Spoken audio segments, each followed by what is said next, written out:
Dans cette vidéo, nous allons voir sur quoi se base l'ensemble des règles sanitaires qui pour beaucoup s'apparentent à des restrictions de liberté. Un petit aperçu des mesures Covid en Belgique. Port du masque obligatoire dans les écoles, les lieux publics, transports en commun, etc. Chaque Belge ne pourra voir que 3 personnes en contact rapproché. Les cafés fermeront à 23 heures et 4 personnes maximum seront autorisées par table.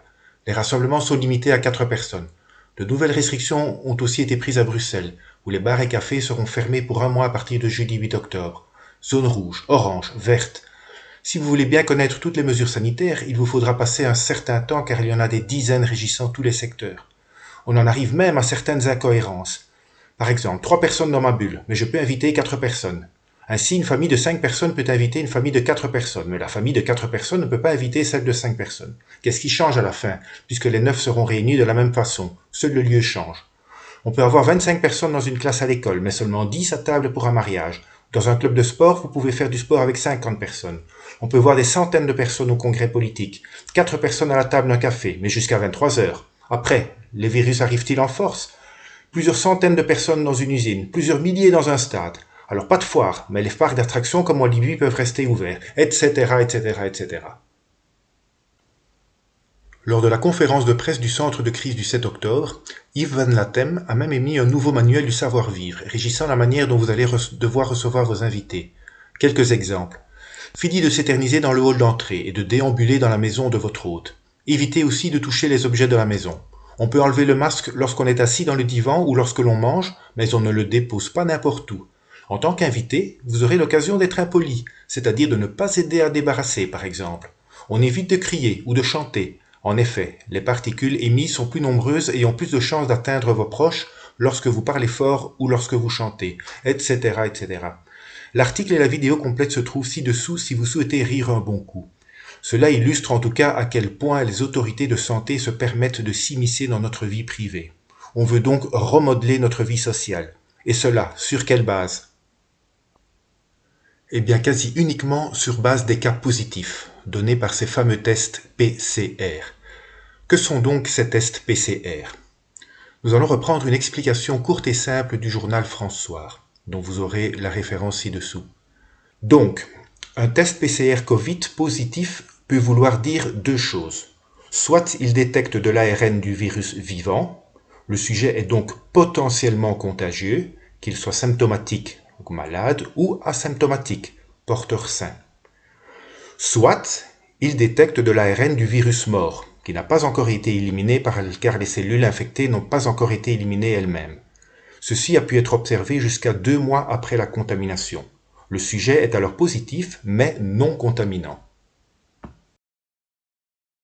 Chaque pays détermine dans quelles conditions un tel test revient positif ou négatif. Par exemple, en Allemagne, il a été décidé que si plus de 30 tours de vérification sont nécessaires pour détecter les traces du virus, le patient est considéré comme non contagieux, même si des traces du virus sont trouvées dans ses prélèvements.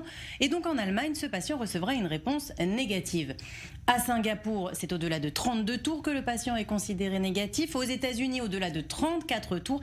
Et en Israël, ce n'est qu'au-delà de 37 tours de vérification que le patient est déclaré négatif au Covid-19. Alors qu'est-ce que ça veut dire?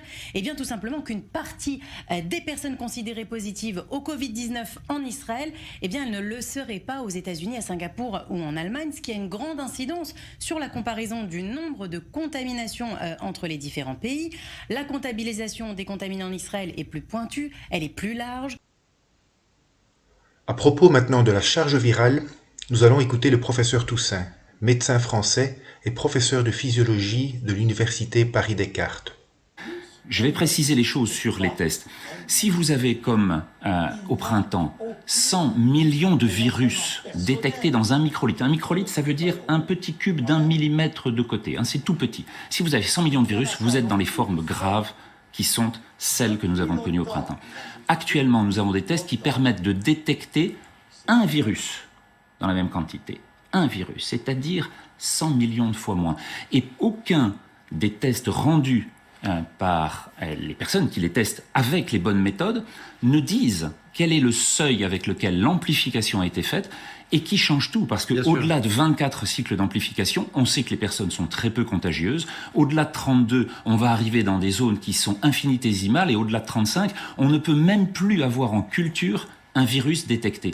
Ce qui veut dire, une fois de plus, que l'importance maintenant de la charge virale doit être communiquée pour qu'on puisse comprendre sur le plan épidémiologique à quoi l'on a affaire. Est-il donc exact de déterminer qu'une certaine population est malade grâce à cet test PCR? Regardons tout d'abord cette vidéo, et ce qu'en disait déjà il y a plusieurs années Kary Mullis, l'inventeur de la PCR. Le test PCR a été inventé dans les années 80 par un biochimiste américain du nom de Kary Mullis, ce qui lui a valu le prix Nobel de chimie 10 ans plus tard.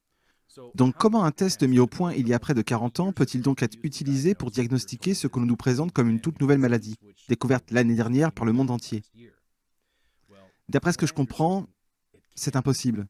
Mais je ne suis ni médecin ni scientifique, et je ne suis certainement pas un expert ou un biochimiste comme Kary Mullis.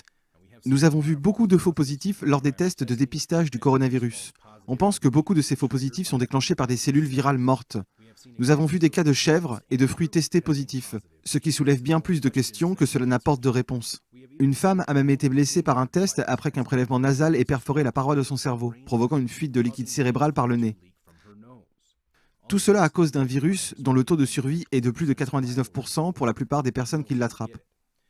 Pourquoi est-il si important de comprendre ce test?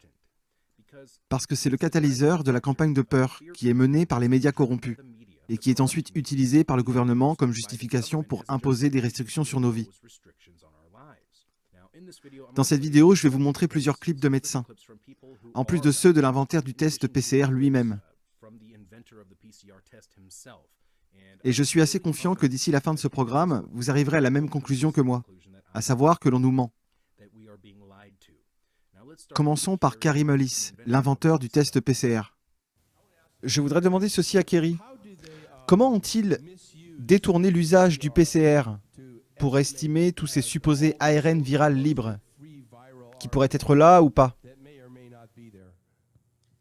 Le terme, je pense, détourner n'est pas vraiment... Je ne pense pas que vous puissiez détourner l'usage du PCR, en fait. Non, ce sont plutôt les résultats, l'interprétation qu'on en fait. Vous comprenez? S'ils peuvent trouver ce virus en vous, et avec le test PCR, si vous le faites bien, vous pouvez trouver presque n'importe quoi chez n'importe qui. Ça vous amène à croire en cette sorte de vision bouddhiste selon laquelle tout se trouve à l'intérieur de tout ce qui existe, n'est-ce pas? Je veux dire, si vous pouvez amplifier une seule molécule jusqu'à obtenir quelque chose de vraiment mesurable, ce que le test PCR peut faire, alors il n'y a que très peu de molécules que vous n'ayez pas au moins en un seul exemplaire dans votre corps. On pourrait donc considérer ça comme un usage détourné, le fait de prétendre que c'est significatif. Donc, est-ce que vous pouvez nous éclairer là-dessus? Est-ce que, quand on entend beaucoup de médias qui disent qu'il y a 27 000 nouveaux cas de la Covid-19, est-ce que c'est vrai? Est-ce que c'est faux?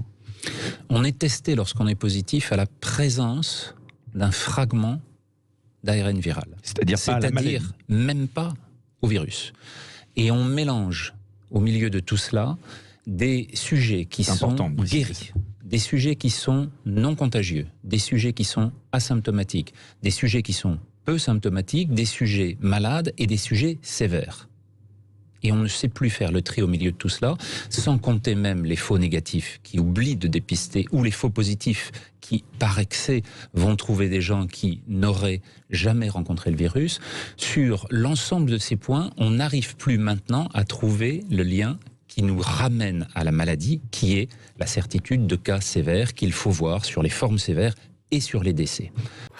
Aujourd'hui, on fait des tests, 10 millions de tests, c'est un échantillon énorme.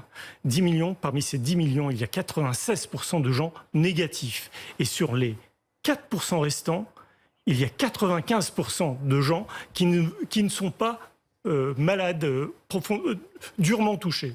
Ce qui veut dire, si vous voulez, qu'une masse énorme de gens supportent des mesures extrêmement dures pour un nombre faible de personnes malades. Merci, messieurs, d'être... Quant à l'OMS, elle se prononce également contre des confinements généralisés. Plus besoin de se calfeutrer comme au mois de mars. L'Europe peut vivre avec le Covid-19 sans vaccin et sans retour nécessaire à de nouveaux confinements généralisés.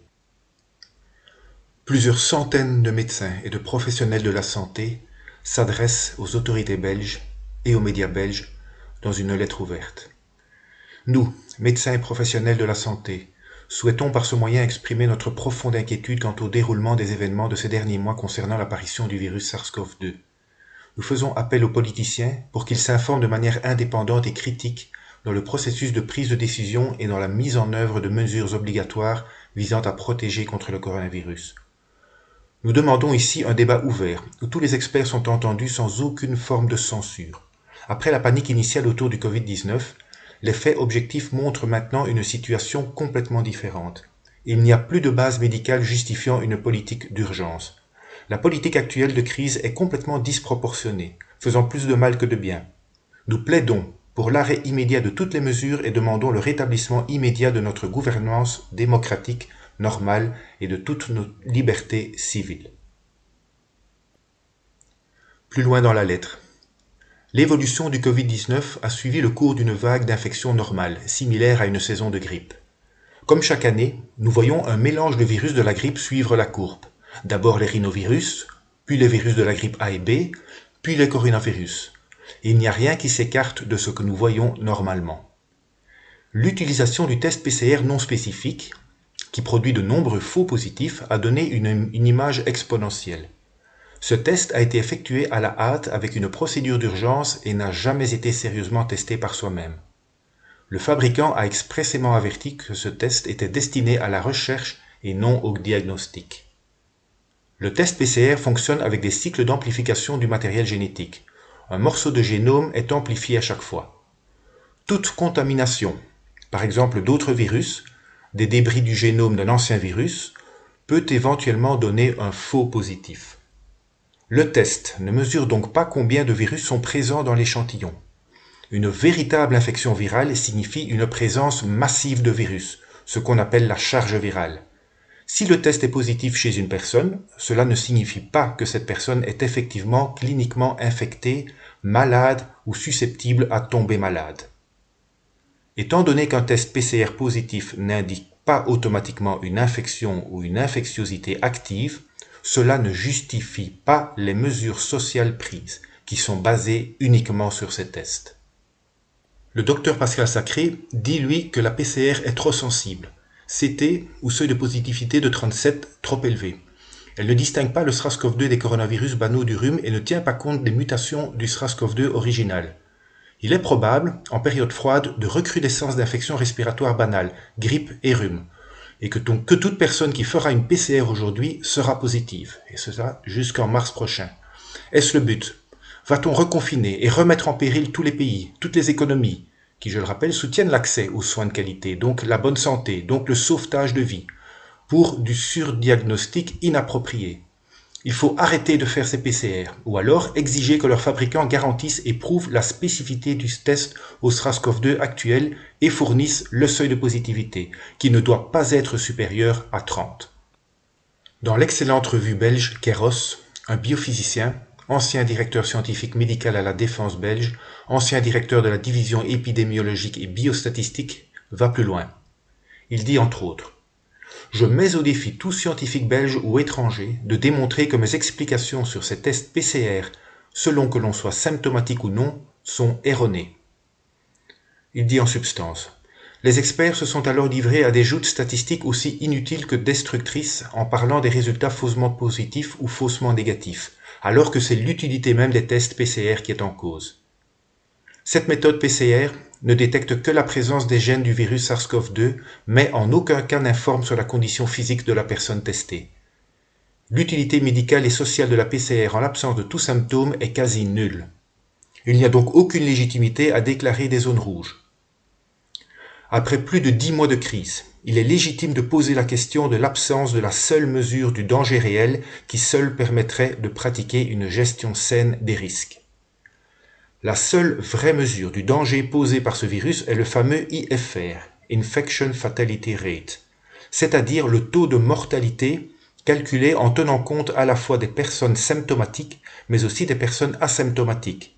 Et la seule manière d'identifier ceux-ci est par testing randomisé au sein d'un échantillon représentatif de la population.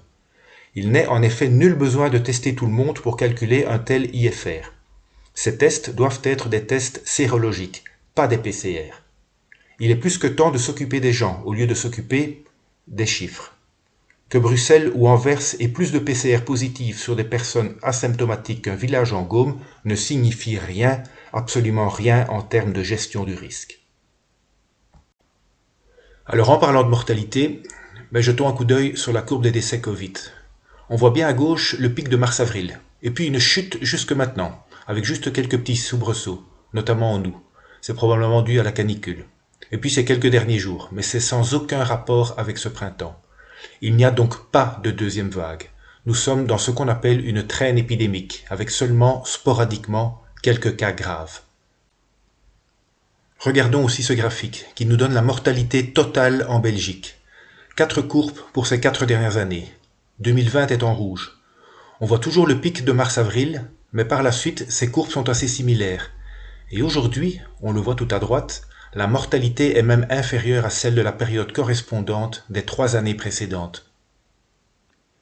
Et dans les hôpitaux, que se passe-t-il? On nous dit que ça remonte. Eh bien apparemment, ce n'est pas le débordement qu'on a connu au printemps dernier. Posez-vous aussi la question, est-ce que parmi vos connaissances, il y a beaucoup d'hospitalisés Covid?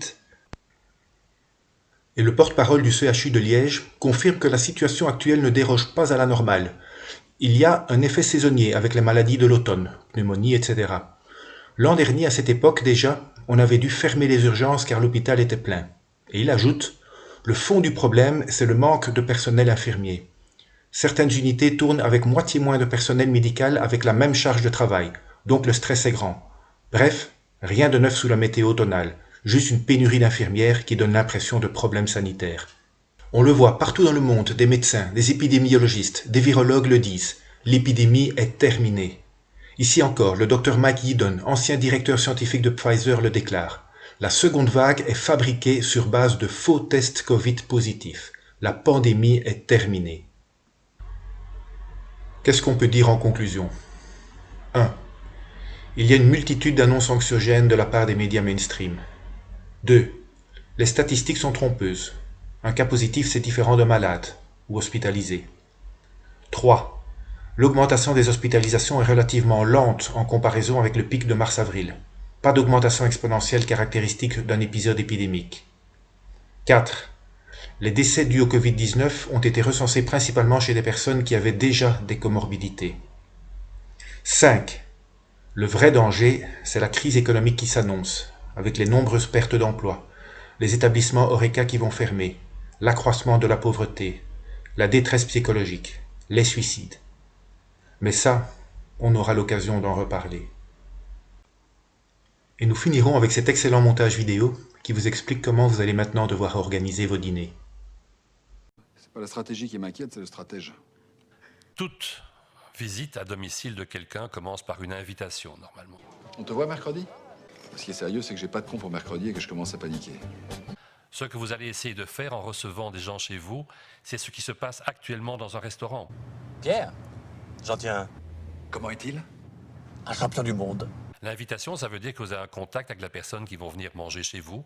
Et donc, vous pouvez d'abord discuter avec elle de la manière dont ça va se passer. Rappelez, par exemple, qu'on ne vient pas visiter quelqu'un si on a des symptômes. On ne participe pas à une soirée chez des amis dans le contexte en question. J'ai un con de classe mondiale ce soir. Je vous en supplie, faites quelque chose. Un calmant, des anti-inflammatoires, je veux pas le savoir, mais faites quelque chose. Rappelez aussi qu'il est important d'avoir un masque avec soi. La classe mondiale. Peut-être même le champion du monde. Alors après l'invitation, c'est l'accueil. On sonne à votre porte. Oui? Vous allez effectivement aller accueillir les personnes avec un masque. Vous allez vous dire bonjour, pas en vous serrant la main, pas en vous embrassant, sauf si bien sûr ces personnes font partie de votre cercle proche. Il est très amusant. Eh bien, on va effectivement un certain temps continuer à se cogner le coude ou la cheville au lieu de s'embrasser lorsqu'on n'est pas dans le cercle des proches. Très réussi, j'en ris encore. Et on ne va pas s'attarder dans le hall d'entrée, qui est d'habitude très petit.